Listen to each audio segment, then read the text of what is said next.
This is an LSAT question about a paradox. Pause the video now if you want to try solving it on your own. First, let's identify the task. Based on the question stem, we know this is a paradox question. The test is asking, what new fact would best explain how two seemingly contradictory facts can both be true? Here's the stimulus. Adjusted for inflation, the family's income from wool rose substantially between 1840 and 1860.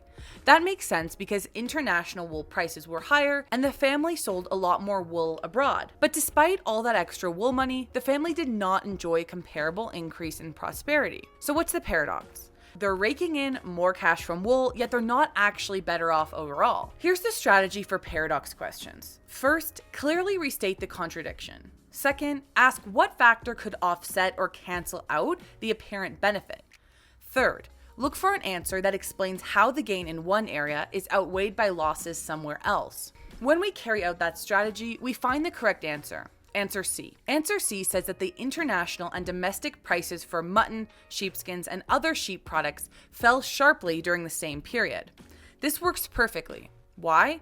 Because wool is only one part of what sheep farmers sell. If the family made money from meat, skins, or other products, and those prices collapsed, then the extra wool income could easily be offset by losses elsewhere. This is the only answer that actually explains how a wool-producing family could earn more from wool and yet still not become more prosperous overall. Now let's quickly knock out the wrong answers. Answer A says that domestic prices in general rose faster than domestic wool prices.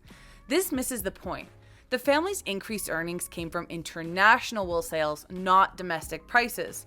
And the passage already tells us that they earned more from wool. There's no doubt about that. Answer B says domestic wool prices fell dramatically. Who cares? The family was selling dramatically more wood internationally at higher prices. Domestic prices don't explain the paradox at all. Answer D talks about increased competition in wool sales overall.